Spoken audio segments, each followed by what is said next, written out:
नमस्कार साथियों, मैं सीमा गुप्ता आज आप सभी के बीच समीक्षा अधिकारी, सहायक समीक्षा अधिकारी, मुख्य परीक्षा के दृष्टिगत अत्यंत ही महत्वपूर्ण क्लासेस को लेकर आई हूँ। और आज की इस क्लासेस में आप सभी को यह बताया जाना है कि सरकारी पत्र का सारणीकरण से संबंधित जो प्रश्न किए जाते हैं, तो आप इस प्रश्न को किस प्रकार से सॉल्व करेंगे कि आप अधिकतम अंक प्राप्त करेंगे। साथियों, जैसा कि आप सभी अवगत है कि समीक्षा अधिकारी, सहायक समीक्षा अधिकारी, मुख्य परीक्षा के द्वितीय प्रश्न पत्र में सरकारी पत्र एक दिया जाता है और प्रश्न पूछा जाता है कि एक सरकारी पत्र का सारणी रूप आप बनाएं, ठीक।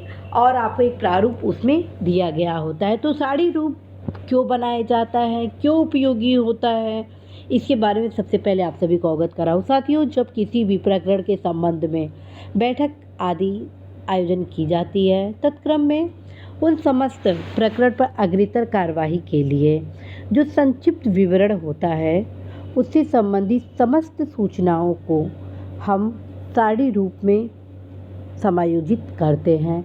इस वजह से ये जो प्रश्न है इस परीक्षा के लिए अत्यंत ही महत्वपूर्ण हो जाता है। तो साथियों, आइए जानते हैं कि सारणी रूप आप कैसे बनाएंगे। सारणी रूप बनाने के लिए सबसे पहले आप इस प्रकार के बॉक्स का सृजन करेंगे। जी हाँ, सारणी रूप के लिए सबसे पहले आप इस प्रकार के बॉक्स का सृजन करेंगे।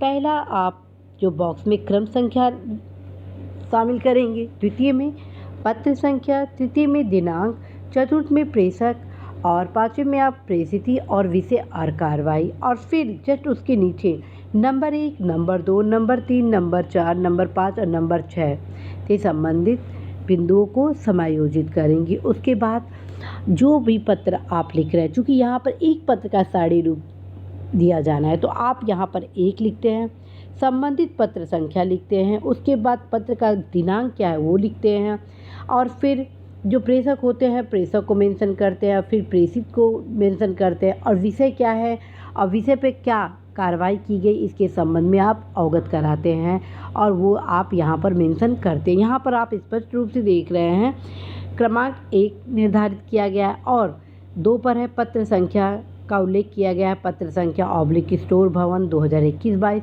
दिनांक लिखा गया है 10/4/2022, प्रेषक में उल्लिखित किया गया अनुसूचित उत्तर प्रदेश शासन, प्रेषिती में उल्लेख किया गया अध्यक्ष एवं प्रशासक, ग्रेटर शारदा सहायक समादेश क्षेत्र विकास प्राधिकारी परियोजना, और एड्रेस का मेंशन किया गया है। विषय में उल्लिखित किया गया है कि भूमि संरक्षण अधिकारी सिंचाई एवं जल संसाधन विभाग गोंडा के कार्यालय भवन किराए की स्वीकृति के संबंध में तत्काल नियमानुसार कार्रवाई करते हुए कृत कार्रवाई की सूचना शासन को उपलब्ध कराए जाने का अनुरोध किया गया है। अर्थात संबंधित प्रकरण को के विषय को बताते हुए उस प्रकरण पर क्या कार्रवाई की गई है उसके संबंध में आपको इस खाने में उल्लिखित करना होता है, ठीक है। इस खाने में आपको उल्लिखित करना होता है जिस पे आपको नंबर मिलता है। और चूँकि जो प्रारूप होता है आपको एज इट इज़ फॉर्म में ये बनाने होते हैं, तो हर एक इसके जो क्रमांक है अत्यंत महत्वपूर्ण है, बॉक्स है अत्यंत महत्वपूर्ण है।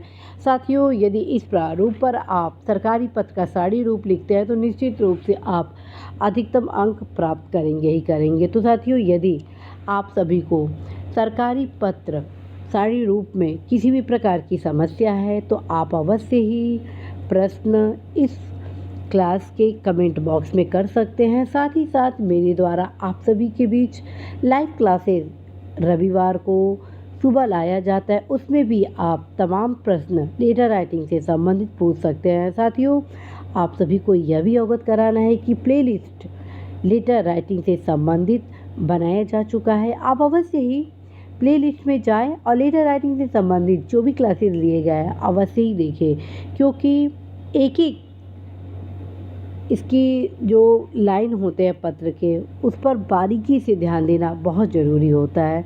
तो साथियों, इसी आशा संदिग्ध विश्वास के साथ मैं सीमा गुप्ता आज आप सभी से विदा लेती हूँ कि आप सभी अवश्य ही इस भाग में अधिकतम अंक प्राप्त करेंगे। इसी आशा के साथ आप सभी को ढेर शुभकामनाएं।